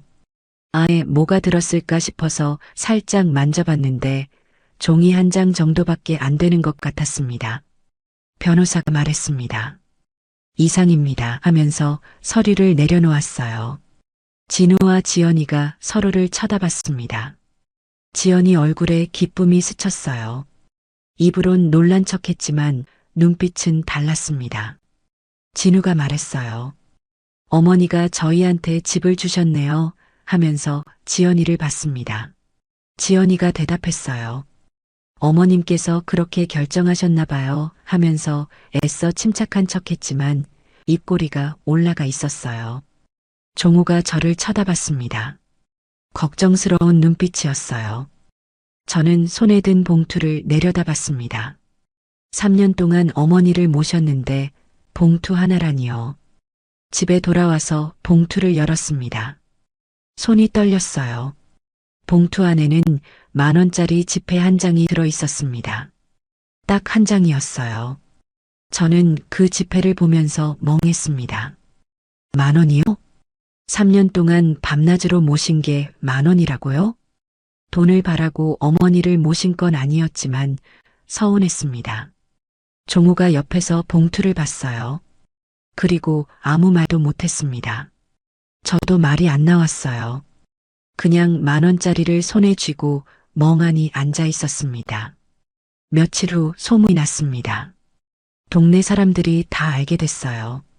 시장에 장 보러 갔을 때였습니다. 아는 아주머니가 저를 보더니 말했어요. 정선아, 들었어. 어머님 유언 이야기 참 안 됐다 하면서도 눈빛엔 동정과 호기심이 섞여 있었습니다. 저는 괜찮다고 웃으며 대답했어요. 하지만 속은 무너지고 있었습니다. 다른 아주머니도 말했어요. 3년 동안 그렇게 모셨는데 10,000원이라니 세상에 하면서 혀를 찼습니다. 저는 그 말을 듣고 얼른 집으로 돌아왔어요. 집에 와서 방문을 닫고 울었습니다. 왜 이렇게 서러운지 몰랐어요. 3년 동안 딸처럼 어머니를 모신 것 같은데 결국 저는 아무것도 아니었구나 하는 생각이 들었어요. 어머니가 날 딸이라고 하셨지만 결국 진짜 딸은 아니었던 거죠.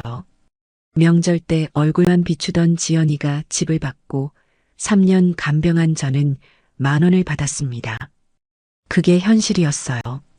어느 날 우연히 지연이를 마주쳤습니다. 지연이가 저를 보더니 말했어요. 언니, 저도 뭐라고 말씀드려야 할지 어머님께서 그렇게 결정하신 거니까요 하면서요. 말은 미안한 척했지만 얼굴엔 미안한 기색이 없었습니다. 오히려 은근히 우쭐해하는 것 같았어요. 저는 괜찮다고 어머니 뜻이니까 그러려니 한다고 대답했습니다. 하지만 속으로는 무너지고 있었어요. 그날 밤 종호가 말했습니다. 여보, 속상하지. 나도 이해가 안 가 하면서요. 저는 고개를 저었어요. 괜찮아. 어머니가 그렇게 결정하셨으니 이유가 있겠지 하고 대답했습니다. 하지만 괜찮지 않았어요. 밤에 잠이 안 왔습니다. 이불 속에서 눈을 뜨고 천장을 쳐다봤어요. 생각이 꼬리에 꼬리를 물었습니다. 내가 뭘 잘못했나? 내가 부족했나? 어머니가 날 사랑하지 않으셨나? 하는 생각들이요. 어머니 손을 잡고 울던 날들이 떠올랐습니다. 정선아, 내가 내 딸이야 하시던 그 말이 거짓말이었나 싶었어요. 새벽까지 잠 못 이루고 뒤척였습니다. 그렇게 한 달이 지났어요. 저는 그냥 살았습니다. 10,000원짜리 봉투는 서랍 깊숙이 넣어뒀어요. 버릴 것과 남길 것을 구분하는 게 이렇게 어려운 일인지 몰랐습니다. 손에 잡히는 물건 하나하나가 다 기억을 담고 있었거든요. 시어머니가 돌아가신 지 석 달쯤 지난 어느 토요일 오후였습니다. 저는 그동안 시어머니를 모셨던 방 정리를 미뤄왔었어요. 시어머니 물건들을 정리할 엄두가 안 났거든요. 하지만 더 이상 미룰 수 없었습니다. 종호가 말했어요. 여보, 이제 정리 좀 해야 하지 않을까? 어머니도 그러길 바라실 거야. 하면서요. 저는 고개를 끄덕였습니다. 그래, 알아. 이번 주말에 할게. 하고 대답했어요. 토요일 아침 일찍 일어나 정리를 시작했습니다. 시어머니가 쓰시던 방부터 정리했어요. 옷장을 열었습니다.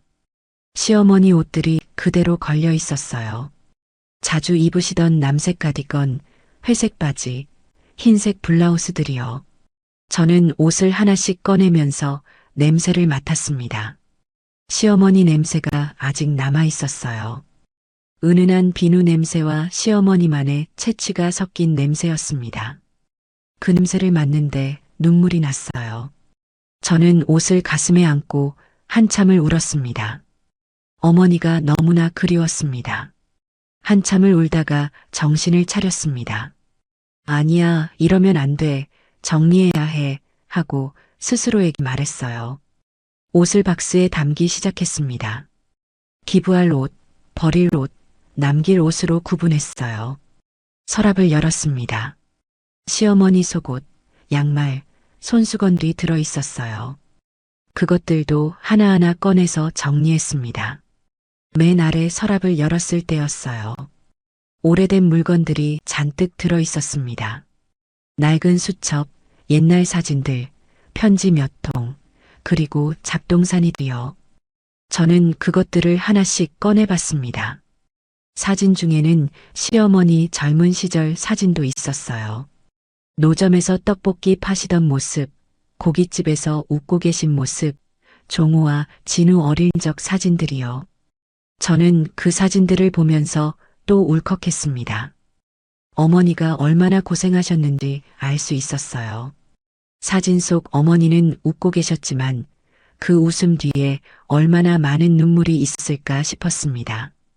사진을 다 정리하고 다른 물건들을 꺼냈어요. 그때 손에 뭔가 잡혔습니다. 작고 얇은 봉투였어요. 저는 그 봉투를 보는 순간 알았습니다.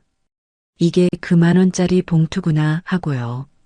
변호사가 저한테 줬던 바로 그 봉투였어요. 저는 한번 열어보고 서랍에 넣어뒀었는데 어느새 여기 다른 물건들과 섞여 있었던 거예요. 손에 쥐니까 기분이 이상했습니다. 이걸 버려야 하나 남겨야 하나 잠시 망설였어요.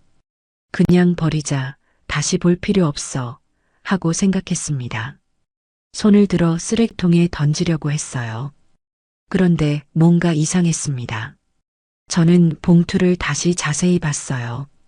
겉은 평범한 흰색 봉투였습니다. 하지만 안을 들여다보니 뭔가 더 있는 것 같았어요. 손가락을 넣어서 만져봤습니다. 10,000원짜리 뒤에 뭔가 종이가 하나 더 있었어요. 저는 깜짝 놀라 봉투를 찢었습니다. 10,000원짜리를 꺼내고 그 뒤를 봤어요. 봉투 안쪽에 아주 작게 접힌 종이가 붙어 있었습니다. 테이프로 봉투 안쪽에 붙여 놓으셨던 거예요. 그래서 첫 번째 열어볼 땐 몰랐던 겁니다. 저는 떨리는 손으로 그 종이를 떼어냈어요. 아주 조심스럽게 펼쳤습니다. 작은 메모지였어요. 시어머니 필체였습니다. 저는 그 메모를 읽기 시작했어요. 정선아, 내 말 들리지? 첫 문장을 읽는데 가슴이 뛰었습니다. 어머니 목소리가 들리는 것 같았어요. 계속 읽었습니다. 사람들 없는 데서 변호사 정혜원한테 꼭 가거라. 변호사한테 가라고요? 왜요? 손이 떨렸지만 계속 읽었습니다. 내 진짜 마음은 따로 있다. 그 문장을 읽는 순간 저는 손에 힘이 풀렸어요. 메모지가 바닥에 떨어졌습니다. 저는 그 자리에 주저앉았어요. 진짜 마음이 따로 있다고요? 머릿속이 복잡했습니다. 저는 메모지를 다시 집어들었습니다. 그리고 몇 번이고 읽고 또 읽었어요. 정선아, 내 말 들리지? 사람들 없는 데서 변호사 정혜원한테 꼭 가거라. 내 진짜 마음은 따로 있다. 읽을 때마다 가슴이 두근거렸습니다. 어머니가 뭔가를 남기셨구나 하는 생각이 들었어요. 그때 종호가 방으로 들어왔습니다. 여보, 점심 먹어야지 뭐해 하고 말하다가 제 모습을 보고 놀랐어요. 저는 바닥에 주저앉아 메모지를 쥐고 있었거든요. 종호가 급히 다가왔습니다. 왜 그래? 무슨 일이야? 하고 물었어요. 저는 말을 못하고 메모지를 종호한테 건넸습니다. 종호가 메모지를 받아 읽었어요. 읽는 동안 종호 얼굴이 변했습니다. 놀람, 혼란, 그리고 희망이 차례로 스쳤어요. 메모를 다 읽은 종호가 저를 쳐다봤습니다. 여보, 이게 무슨 말이야? 하고 물었어요. 저는 대답했습니다. 모르겠어. 나도 방금 발견했어. 하고요. 종호가 메모를 다시 읽었습니다. 그리고 말했어요. 어머니가 뭔가 더 남기셨나 봐. 변호사한테 가야 해 하면서요. 저는 고개를 끄덕였습니다. 종호가 제 손을 잡았어요. 여보, 어머니가 이렇게 메모를 남기셨으면 분명 이유가 있어. 내일 변호사한테 가보자 하고 말했습니다. 저는 눈물이 났어요. 왜 우는지도 정확히 몰랐습니다. 종호가 저를 안아줬습니다. 괜찮아. 다 괜찮을 거야 하면서 제 등을 두드려줬어요. 저는 종호 품에서 한참을 울었습니다. 그날 밤 잠이 안 왔어요. 메모지를 읽고 또 읽었습니다. 어머니 필체를 손으로 따라 그어보기도 했어요. 어머니가 이 메모를 언제 쓰셨을까 싶었습니다. 아마 돌아가시기 전 의식이 또렷하실 때 쓰셨겠죠. 그리고 봉투 안쪽에 조심스럽게 붙여놓으셨을 거예요.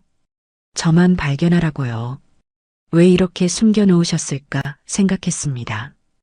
아마 다른 사람들이 알면 안 되는 일이었나 봐요. 그래서 10,000원짜리 봉투 안에 몰래 넣어두신 거겠죠. 다음 날 아침 우리는 변호사 사무실로 가야 했거든요. 옷을 갈아입고 메모지를 조심스럽게 가방에 넣었어요. 집을 나서면서 종호가 말했습니다. 어머니가 뭔가 남기셨을 거라고, 어머니의 진짜 마음을 알 수 있을 거라고 믿었습니다. 택시를 타고 변호사 사무실로 갔어요. 창밖을 보면서 생각했어요. 어머니가 뭘 남기신 건가요? 저한테 뭐라고 말씀하시고 싶으셨던 건가요? 하고요. 택시가 변호사 사무실 앞에 섰을 때 저는 숨을 깊게 들이쉬었습니다. 종호가 제 손을 꼭 잡았어요. 우리는 손을 잡고 건물로 들어갔습니다. 엘리베이터를 타고 5층으로 올라갔어요. 정혜원 변호사 사무실이라고 쓰인 문 앞에 섰습니다. 사무실 안으로 들어갔습니다. 직원이 저희를 보더니 물었어요. 예약하셨나요? 하고요. 저는 대답했습니다. 아니요, 예약은 안 했는데 고 윤영숙님 관련해서 뵙고 싶어서 하고요. 직원이 고개를 끄덕이더니 안으로 들어갔어요. 잠시 후 나와서 말했습니다. 변호사님이 뵙겠답니다. 들어가세요 하면서 안내했어요. 저희는 변호사 사무실로 들어갔습니다. 정혜원 변호사가 책상에 앉아 있었어요. 저희를 보더니 일어나서 인사했습니다. 어서 오세요, 앉으세요 하면서 의자를 권했어요. 저희는 앉았습니다. 변호사가 물었어요. 무슨 일로 오셨습니까? 하고요. 저는 떨리는 손으로 가방에서 메모지를 꺼냈습니다. 그리고 변호사한테 건넸어요. 이걸 발견했어요 하고 말했습니다. 변호사가 메모지를 받아 읽었어요. 읽는 동안 변호사 얼굴이 변했습니다. 놀람 그리고 이해하는 표정이 스쳤어요. 메모를 다 읽은 변호사가 고개를 끄덕였습니다. 그리고 저를 보며 말했어요. 기다리고 계셨군요. 어머님께서 당부하셨습니다. 정선 씨가 이 메모를 발견하고 오면 보여드리라고요 하면서 자리에서 일어났습니다. 변호사가 금고로 걸어갔어요. 금고를 열고 안에서 큰 봉투를 꺼냈습니다. 그리고 저한테 가져왔어요. 이게 어머님이 정선 씨한테 남기신 진짜 유언입니다. 하고 말했습니다. 저는 그 봉투를 보는 순간 눈물이 쏟아졌어요. 어머니가 정말 뭔가를 남기셨구나 하는 생각이 들었습니다. 진짜 사랑은 소리 없이 온다고 했던가요? 그날 저는 알았습니다. 어머니의 사랑이 얼마나 깊었는지를요. 변호사 정혜원이 제 앞에 큰 봉투를 놓았습니다. 이게 어머님께서 정선 씨에게 남기신 진짜 유언입니다. 하고 말했어요. 저는 떨리는 손으로 봉투를 만졌습니다. 두툼했어요. 10,000원짜리 한 장 들어있던 그 얇은 봉투와는 완전히 달랐습니다. 변호사가 말했어요. 열어보세요 하면서 제게 권했습니다. 저는 봉투를 뜯었어요. 안에 서류들이 여러 장 들어있었습니다. 제일 위에 편지 한 통이 있었어요. 봉투에 우리 정선이에게라고 쓰여 있었습니다. 시어머니 필체였어요. 저는 그 글씨를 보는 순간 눈물이 났습니다. 종호가 제 옆에서 제 손을 잡아줬어요. 변호사가 조용히 말했습니다. 편지부터 읽어보세요. 어머님께서 정신이 온전하실 때 직접 쓰신 겁니다. 저는 편지 봉투를 열었어요. 편지지를 꺼내 펼쳤습니다. 시어머니의 글씨가 가득했어요. 떨리는 목소리로 읽기 시작했습니다. 우리 정선이에게. 첫 문장을 읽는데 목이 메었어요. 잠시 멈췄다가 계속 읽었습니다. 이 편지를 읽고 있다면 넌 내가 봉투에 숨겨둔 메모를 찾았구나. 영리한 우리 딸, 엄마가 알았어. 딸이라는 단어에 눈물이 쏟아졌어요. 종호가 제 어깨를 감싸 안았습니다. 저는 눈물을 닦으며 계속 읽었어요. 정선아, 엄마가 왜 이렇게 했는지 설명해야겠구나.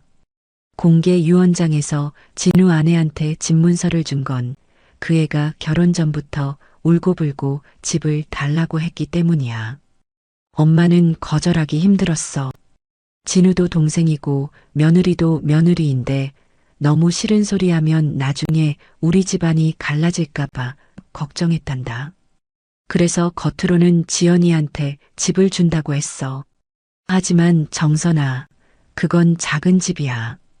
엄마가 예전에 사둔 작은 아파트 한 채일 뿐이야. 저는 깜짝 놀라 변호사를 쳐다봤어요. 변호사가 고개를 끄덕이며 말했습니다. 그렇습니다. 공개 유언장의 그 집은 작은 아파트였어요. 하면서요. 저는 다시 편지를 읽었습니다. 진짜 재산은 따로 있단다. 엄마가 떡볶이 장사하고 고깃집 하면서 모은 돈이 있어. 그리고 지금 고깃집 건물, 그것도 엄마 거야. 그 건물 명의를 너한테 넘긴다. 그리고 종호도 어려서부터 너무 고생을 많이 했어. 내가 미안하게 너무 많아. 제 손이 떨렸어요. 건물이요? 고깃집 건물을요? 변호사가 서류 한 장을 꺼내 제게 보여줬습니다. 건물 등기부등본이었어요. 소유주가 윤영숙에서 김정선으로 바뀌어 있었습니다. 저는 믿을 수가 없었어요. 변호사가 설명했습니다. 어머님께서 돌아가시기 6개월 전에 명의를 이전하셨어요. 정선 씨 명의로요 하면서요. 저는 말을 잇지 못했습니다. 변호사가 다른 서류를 꺼냈어요. 그리고 통장 여러 개도 꺼냈습니다. 이것들도 정선 씨 명의로 만들어진 통장들입니다. 어머님께서 정선 씨 주민등록번호로 만드셨어요. 하고 설명했습니다. 통장을 펼쳐보니 금액이 적혀 있었어요. 하나에 5천만 원, 또 하나에 3천만 원, 또 하나에 2천만 원이요. 모두 합치면 1억이 넘었습니다. 저는 어안이 벙벙했어요. 이게 다 제 거라고요? 변호사가 말했습니다. 어머님께서 간병비 명목으로 조금씩 모으셨답니다. 3년 동안 정선 씨가 받았어야 할 돈이라고 하시면서요. 하고 설명했어요. 저는 울음이 터져 나왔습니다. 어머니가 이렇게까지 생각하셨구나 하는 생각에 가슴이 무너졌어요. 종호도 옆에서 눈물을 흘렸습니다. 저는 떨리는 손으로 편지를 계속 읽었어요. 정선아, 넌 3년 동안 나에게 너무 잘해줬어. 대소변 받아가며 밤새 깨가며 너 혼자 다 했지. 누가 진짜 효자인지, 누가 진짜 딸인지 엄마가 다 봤단다. 그래서 엄마는 진짜 재산을 너한테 주고 싶었어. 진우가 형한테 서운해할까봐, 진우 아내가 울고불고 할까봐 걱정했단다. 그래서 이렇게 비밀로 했어. 10,000원짜리 봉투에 메모를 숨겨둔 것도 그 때문이야. 넌 영리하니까 분명 찾을 거라고 엄마는 믿었어. 저는 울면서 계속 읽었습니다. 정선아, 넌 내 딸이야. 내가 낳지는 못했지만 넌 내 진짜 딸이야. 내가 없었으면 엄마는 외롭게 죽었을 거야. 내가 있어서 엄마는 행복했어. 마지막 3년이 엄마 인생에서 제일 따뜻한 시간이었단다. 내 손을 잡고 내 목소리를 듣고 내 얼굴을 보면서 엄마는 생각했어. 아, 나도 딸이 있구나 하고. 고맙다, 정선아. 정말 고맙다. 너를 만나서, 너를 며느리로 맞아서 엄마는 정말 행복했어. 이제 엄마는 편히 쉴게. 너도 이제 편히 살아라. 그동안 고생 많았어. 사랑한다, 우리 딸. 엄마가 마지막 문장을 읽는 순간 저는 완전히 무너졌어요. 책상에 엎드려 펑펑 울었습니다. 어머니, 어머니 하면서 울었어요. 종호도 옆에서 같이 울었습니다. 변호사도 눈시울을 붉히며 저희를 지켜봤어요. 한참을 울었습니다. 얼마나 울었는지 모르겠어요. 울다가 정신을 차리고 고개를 들었어요. 변호사가 조용히 물었습니다. 괜찮으세요? 하고요. 저는 고개를 끄덕이며 눈물을 닦았어요. 변호사가 말했습니다. 어머님께서 마지막으로 제게 당부하셨어요. 정선 씨가 이 편지를 읽고 울 거라고, 그럴 때 꼭 전해달라고 하셨습니다. 하면서요. 저는 변호사를 쳐다봤어요. 변호사가 시어머니의 말을 전했습니다. 어머님께서 이렇게 말씀하셨어요. 우리 정선이한테 전해주세요. 울지 말라고. 엄마는 행복했다고. 정선이 덕분에 행복하게 갔다고. 고맙다고라고요 하면서요. 그 말을 듣는데 또 눈물이 쏟아졌어요. 저는 편지를 가슴에 안았습니다. 어머니, 저도 행복했어요. 어머니 덕분에 저도 행복했어요. 하고 속으로 말했습니다.